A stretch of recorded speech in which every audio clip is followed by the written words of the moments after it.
¿Por qué un analgésico de venta libre, de esos que millones toman hoy para un simple dolor de cabeza, podría estar apagando nuestro escudo celular más importante? Es una locura cuando se analiza a fondo. Totalmente. Y bueno, es martes 28 de abril de 2026 y hoy vamos a desentrañar una de las paradojas metabólicas más grandes de la biología humana. Así es. Porque, a menudo quienes buscan optimizar su salud cubren todas las bases obvias. Claro, horas de sueño estrictas, dietas súper meticulosas, una hidratación constante. Exacto. Y aún así persiste una epidemia de fatiga celular profunda. Ujú. Una sensación de que, no sé, de que el sistema completo está funcionando en modo de reserva, luchando contra una neblina mental y un agotamiento que, pues, no desaparecen con un simple café. Es que esa fatiga profunda no es un fallo de voluntad, ¿eh? Es un síntoma de que la homeostasis a nivel microscópico está colapsando. ¡Wow! Colapsando. Sí, literal. Cuando se analiza la bioquímica de este agotamiento, siempre se llega a un cuello de botella fundamental. Las intervenciones superficiales, o las dietas de moda, o los estimulantes, ignoran la raíz del problema. O sea, solo tapan el síntoma. Exactamente. Nuestro cuerpo está enviando señales de socorro porque su principal sistema de defensa y desintoxicación, una molécula conocida como glutatión, se encuentra sistemáticamente vaciado por el entorno moderno. Y entender esta molécula es comprender el campo de batalla celular. Ok, vamos a desempacar esto, porque hay mucho que cubrir. Adelante, estoy seguro de que esto cambiará la perspectiva de muchos. Bueno, sabemos que el estrés oxidativo no es más que electrones desapareados. Los famosos radicales libres. Ajá, esos mismos, causando estragos estructurales al robar electrones de las membranas celulares y el ADN. Y ahí es donde entra nuestro defensor. Exacto. El glutatión actúa como el principal defensor contra este daño. Estructuralmente es un tripéptido. Lo que significa que está compuesto por 3 aminoácidos clave. Sí, la cisteína, la glicina y el ácido glutámico. Su trabajo es neutralizar esos radicales libres, unirse a toxinas pesadas y, básicamente escoltarlas fuera del cuerpo a través del hígado y los riñones. Es como un camión de basura hiperactivo. ¡Ándale! Exactamente. Pero la genialidad de esta molécula no reside solo en recibir el golpe biológico, ¿verdad? No, para nada. Lo fascinante aquí es su arquitectura de reciclaje redox. A ver, explícanos eso de reciclaje redox. Pues cualquier antioxidante común dona un electrón para estabilizar a un radical libre, ¿cierto? La vitamina C, por ejemplo. Exacto. Pero el inconveniente bioquímico es que al donar ese electrón, el propio antioxidante corre el riesgo de volverse inestable. O sea, ¿se convierte en una especie de radical libre débil? Precisamente. Sin embargo, el glutatión elude este problema con un ciclo matemático casi perfecto. Pasa de su forma activa, reducida, que se conoce como GSH, a una forma oxidada, llamada GSSG, tras neutralizar el peligro. ¿Y luego? Porque uno pensaría que ahí termina su vida útil. Ahí está la magia. En lugar de desecharse, entra en un proceso de regeneración. ¡Wow! Es decir, funciona como un amortiguador suicida frente al daño celular, pero con un mecanismo de resurrección incorporado. Me encanta esa analogía. Podría parecer un sacrificio temporal, pero la ingeniería celular es mucho más elegante.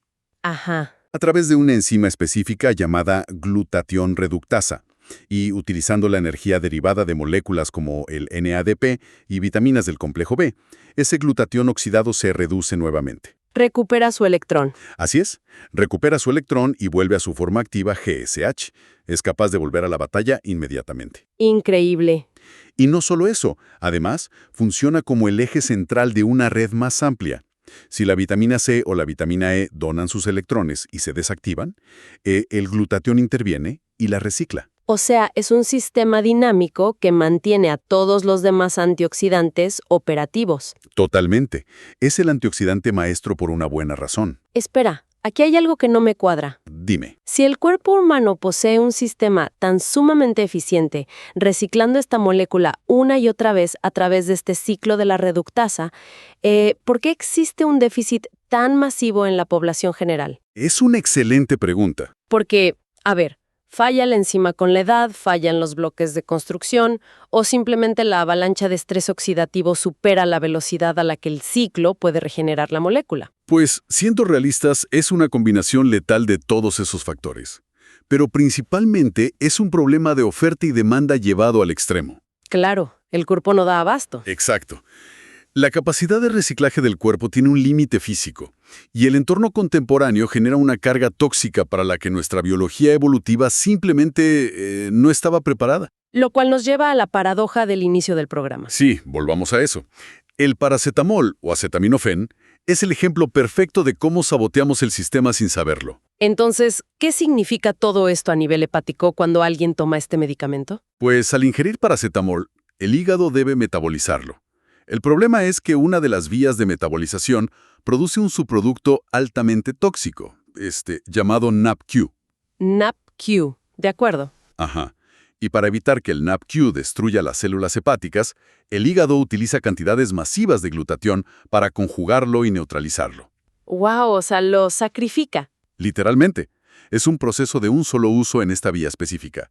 El glutatión se excreta junto con la toxina. Ya veo. Entonces, claro, dosis altas o el uso crónico de este analgésico vacían rápidamente las reservas hepáticas de GSH. ¡Qué fuerte! Se intenta silenciar un dolor superficial, pero se deja al hígado sin su escudo primario frente a cualquier otra toxina. Exactamente. Y el paracetamol es apenas una variable en una ecuación mucho más grande. La biología moderna enfrenta un bombardeo constante. Síntesis endógena. Así es. Y a esto se suma el estrés emocional sostenido, las dietas ultraprocesadas, la contaminación ambiental, la privación crónica del sueño. Todo suma. Incluso el sobreentrenamiento físico extremo genera una cantidad de especies reactivas de oxígeno que el cuerpo no puede mitigar. Sí, sí. Y tomemos el estrés crónico como un mecanismo concreto.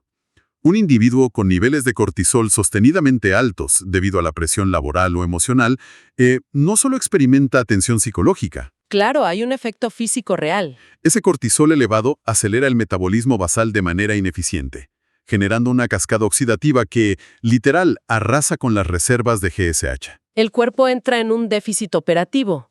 Y el lugar donde este déficit causa el mayor estrago es en las mitocondrias. Las centrales eléctricas de nuestras células. Lo que nos devuelve a la fatiga profunda de la que hablábamos al principio.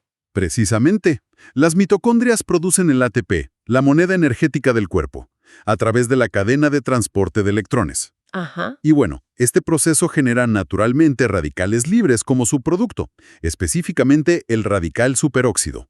Si los niveles de glutatión caen dentro de la mitocondria, ese superóxido no se neutraliza. Y empieza a destruir cosas. Ataca directamente el ADN mitocondrial, el cual es extremadamente vulnerable porque carece de las proteínas protectoras que tiene el ADN del núcleo. ¡Wow! O sea, se daña la maquinaria que produce la energía desde adentro. Exacto. Y una mitocondria con ADN mutado por daño oxidativo se vuelve disfuncional, produce menos ATP y genera aún más radicales libres. Un círculo vicioso terrible. Totalmente. La persona puede dormir 9 horas, pero si sus mitocondrias están dañadas por la falta de protección antioxidante, la energía física simplemente no se puede generar. Esa es la raíz molecular de la fatiga crónica. Sí, y las consecuencias de operar en este estado de déficit, pues no se detienen en el letargo. Claro, si la inflamación y la oxidación corren libremente, el daño se vuelve sistémico. La investigación clínica documenta cómo una caída sostenida en los niveles de glutatión desregula el sistema inmunológico. Volviéndolo incapaz de combatir patógenos eficientemente. O por el contrario, volviéndolo hiperactivo y autoinmune, que también es gravísimo. Y más alarmante aún es la neurodegeneración. Condiciones como el Alzheimer y el Parkinson muestran caídas drásticas de GSH en áreas específicas del cerebro. Permitiendo que la peroxidación lipídica destruya las neuronas. Exacto. El sistema cardiovascular también sufre, ya que el endotelio de los vasos sanguíneos se oxida sin esta protección. Con este panorama claro, la intervención se vuelve una urgencia biológica. Pero la solución requiere entender la fisiología digestiva, ¿verdad? Así es.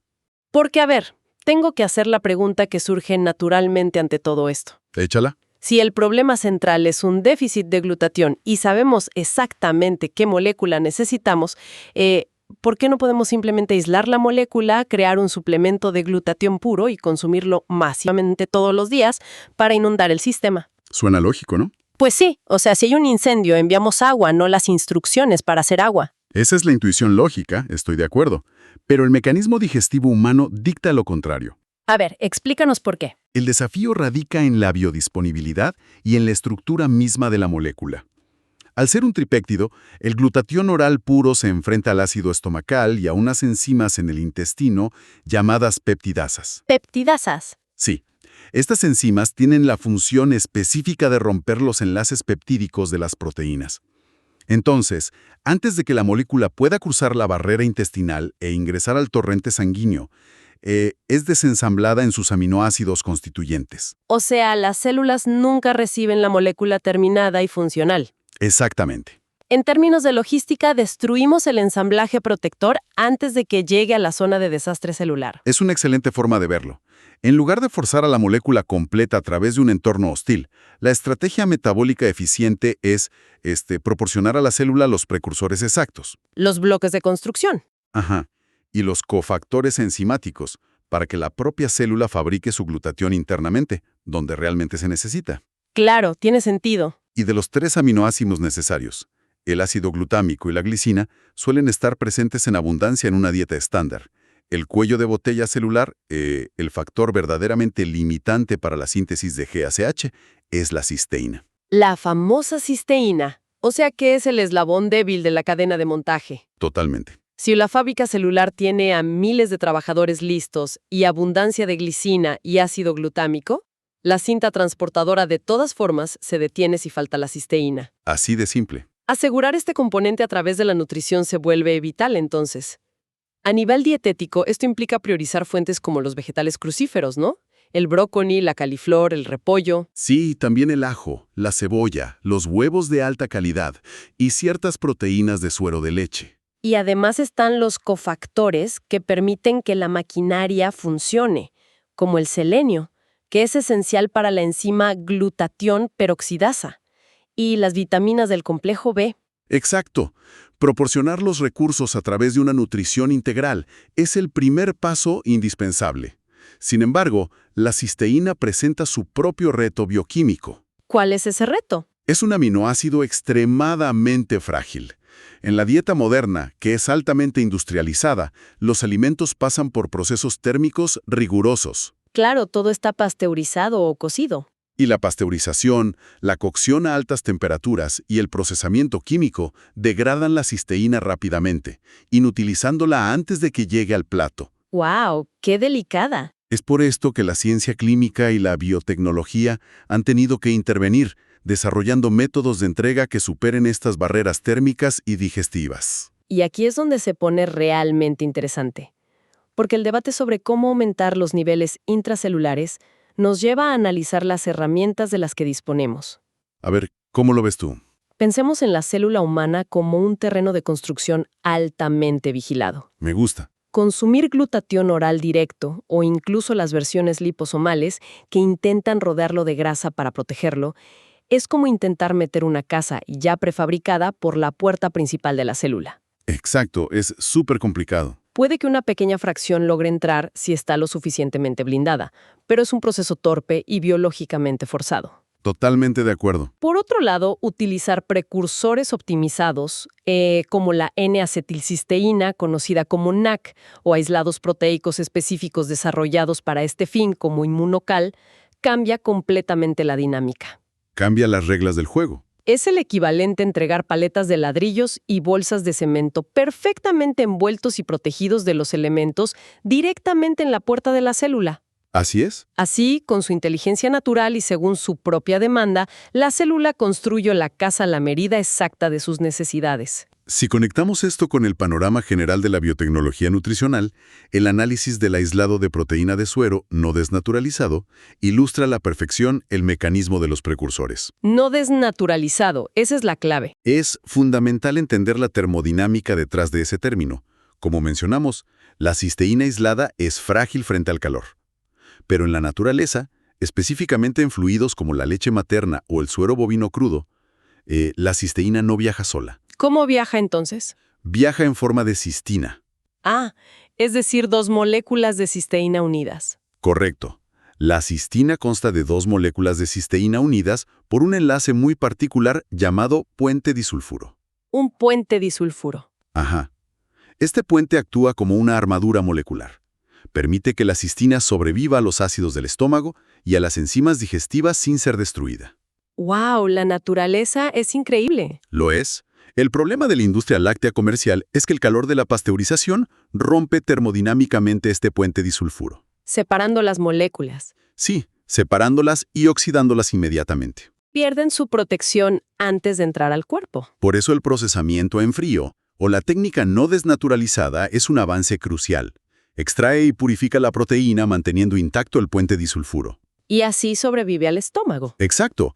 Cuando se ingiere un precursor de este tipo, la cistina acorazada cruza el tracto digestivo de manera segura, entra en el torrente sanguíneo y es absorbida por la célula. ¿Y qué pasa adentro? Una vez en el entorno intracelular, que es rico en procesos de reducción, el puente disulfuro finalmente se rompe, Liberando a las dos cisteínas. liberando dos moléculas de cisteína pura y activa, exactamente donde la maquinaria de síntesis las requiere. Lo cual aclara un concepto erróneo fundamental. Productos basados en precursores como Inmunocal o la misma NAC no son glutatión. No, para nada, O sea, no se está ingiriendo al superhéroe celular terminado. para nada. Se trata de optimizadores de la producción endógena. Al suministrar el factor limitante de una forma biodisponible, se respeta la autorregulación del cuerpo.